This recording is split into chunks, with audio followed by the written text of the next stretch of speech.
जनूबी वजीरिस्तान में दहशतगर्दों की सिक्योरिटी फोर्सेस पर फायरिंग, 3 जवान शहीद, सिपाही सलीम, सूबेदार नदीम और लांस नायक मुसव्वर शहीद। ISPR के मुताबिक सर्च ऑपरेशन के दौरान दहशतगर्दों ने फायरिंग कर दी। दहशतगर्दों की फायरिंग से 4 फौजी जवान जख्मी हुए।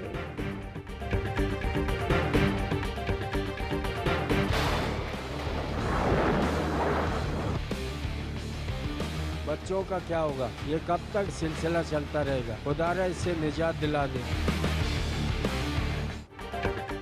90 घंटे बाद कराची के कई इलाके अब भी बिजली से महरूम। City, railway colony, hump yard, Hijrat colony, defence, Punjab colony, एमएचना रोड साइट के बाद इलाकों में भी 5 दिन से बिजली गायब। मेट्रोवेल, मारीपुर, औरंगी, गुलबर्ग, लियाकताबाद के मुख्तलिफ इलाकों में ताहाल बिजली बंद। क्लिफ्टन ब्लॉकेट के मकीन एक बार फिर सड़कों पर आ गए।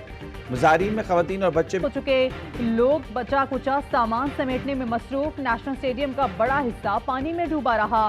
बारिश ने कराची की तबाह सड़कें मजीद बर्बाद कर दी। कहीं कड़े पड़ गए तो कहीं पूरी सड़कें उधेड़ गईं। अजीजाबाद ब्लॉक 2 में घरों में 4 दिन से बारिश का पानी जमा।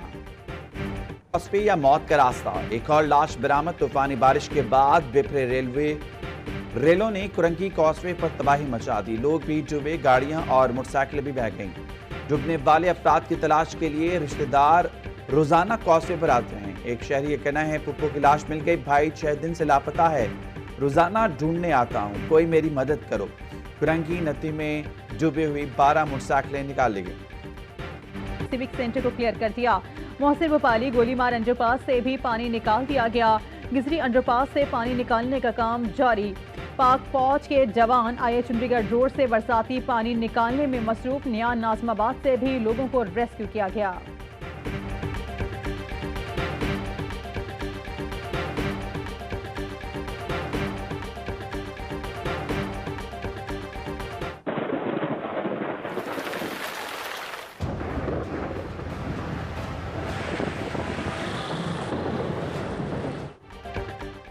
आफतज़दा कराची पर फिर बादलों के डेरे। नए सिस्टम कैंची, मुख्तलिफ इलाकों में बूंदाबांदी शुरू। महकमा मौसमियात ने तेज बारिश की पेशगोई कर दी। टंडो मोहम्मद खान में तूफानी बारिश। हैदराबाद में भी रिमझिम।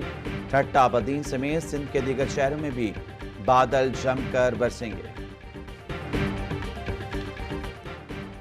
कराची में बारिश, मुतासरीन के लिए खैमा बस्ती कायम। बेघर अफराद के लिए मलीर नदी के अतराफ 200 खैमे लगा दिए गए। खैमा बस्ती में खाने पीने और सेहत की सहूलतें फराहम की जा रही हैं। मलीर के मुतासरीन कयाम कर सकेंगे। जिला गरबी में मुख्तलिफ मकामात पर 300 खैमे मुतासर अफराद को फराहम किए गए।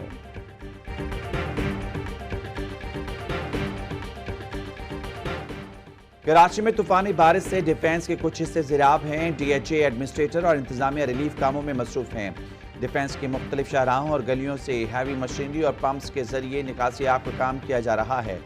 DHA एडमिनिस्ट्रेटर काम की निगरानी खुद कर रहे हैं।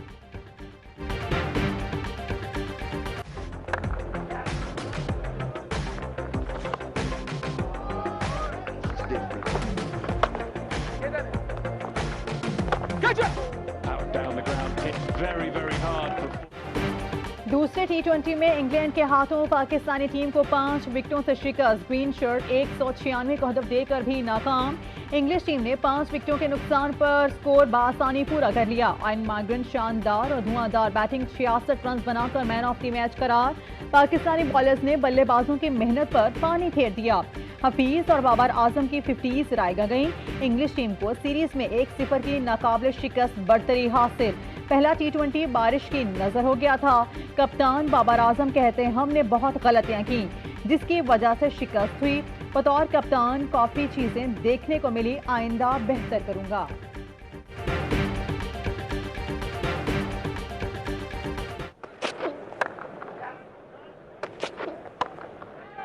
All just over the top.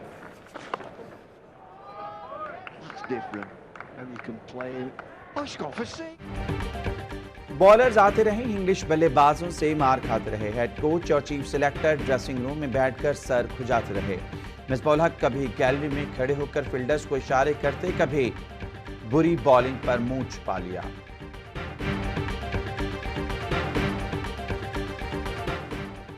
Pakistan के स्वीडन और नॉर्वे में कुरान की बेहुरमती की शदीद मजम्मत। तर्जुमान दफ्तर खारिजा ने कहा, इजहार राय की आज़ादी मजहब से नफरत की वजाहत नहीं है। एक दूसरे की मजहब का एहतराम सबकी मुतफिका जिम्मेदारी है। ऐसे इक़दाम आलमी अमन के लिए खतरनाक होंगे। नवासा रसूल जिगरगोशा बतूल हज़रत इमाम हुसैन रज़ी अल्लाह ताला अन्हु और उनके रुफ़का की कुर्बानी का दिन। मुल्क भर में यौम आशूरा अक़ीदत और एहतराम से मनाया गया। शहर शहर जुलूस बरामद, जगह जगह सबीलों का एहतमाम, लंगर की तकसीम। कराची का मरकजी जुलूस निश्तर पाक से बरामद होकर हुसैनिया ईरानिया खैरदर पर ख़त्म हुआ। हिसार हवेली लाहौर से निकलने वाला जुलूस दिन भर रवायती रास्तों से होता हुआ इमाम बारगाह करबला गामे शाह पर ख़त्म हुआ। 7 तारीख को हम इंटर प्रोविंशियल मीटिंग कर रहे हैं। सारे सूबाई वज़राए तालीम भी होंगे, सेहत के लोग भी होंगे। क्लास को डिवाइड कर दें 2 हिस्सों में, एक हिस्सा एक दिन आए, दूसरा हिस्सा दूसरे दिन आए। स्कूलों के बारे में ये तजवीज़ है कि पहले 8वीं से लेकर 12वीं तक जो है उनको बुलाया जाए। तालीमी इदारे खोलने का फैसला 7 सितंबर को किया जाएगा। पहले 8वीं से 12वीं जमात तक तालीम बहाल की जाएगी। तजवीज़ है कि क्लास में एक दिन एक बैच एक दिन आएगा और दूसरे दिन दूसरा बैच आएगा। वफाकी वज़ीर तालीम शफ़क़त महमूद की प्रोग्राम सवाल ये में गुफ्तगू। कहा, स्कूल की 20% फीस मुआफ़ की खिलाफ वर्जी पर कार्रवाई होगी। 1 से 5वीं जमात के लिए नया निसाब अप्रैल 2021 से नाफिज हो जाएगा। कानून नाफिज जारी है ऐसा निसाब हो जो पूरे मुल्क में लागू हो। नया निसाबी तालीम सरकारी, निजी और मदरसों में भी लागू होगा।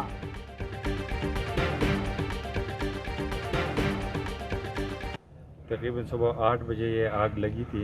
जानी नुकसान नहीं हुआ। इसमें मेहमान थे, फैसल करीम साहब थे, अखुनज़ादा चट्टान थे, 20-25 और मेहमान थे। नून लीग के साबिक विफाकी वजीर अमीर मुकाम के शानदार घर में आग लग गई। बालाई मंजिल मुकम्मल तबाह। मालम चप्पा के पुरफिजा मुकाम पर घर से उठते शोले आसमान से बातें करते रहे। घर में मौजूद पीपी रहनुमा फजल करीम कुंडी और उनके साथी को बाहिफाजत निकाल लिया गया। अमीर मुकाम ने बताया, आग शॉर्ट सर्किट से लगी।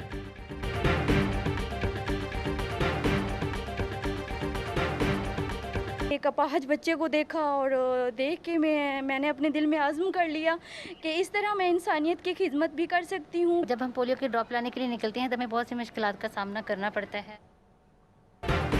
2 बूंद पाकिस्तान की खातिर मुआशी ज़बूहाली की शिकार लाहौर की ताहिरा और नादिया पोलियो के खात्मे के लिए पुरआज़्म।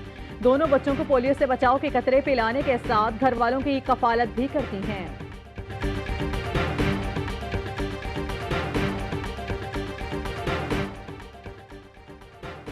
इसराइल और मुत्तहिदा अरब अमारात में मुआहदे के बाद फ़िज़ाई सफ़र आज शुरू होगा। तल अवीव से पहली परवाज़ अबू धाबी पहुंचेगी। इसराइल के सरकारी एयरलाइन के तैयारे से अमरीकी और इसराइली वफ़द अबू धाबी पहुंचकर हुकाम से अहम मुलाकातें करेगा। अमरीकी वफ़द की सरबराही ट्रंप के दामाद करेंगे।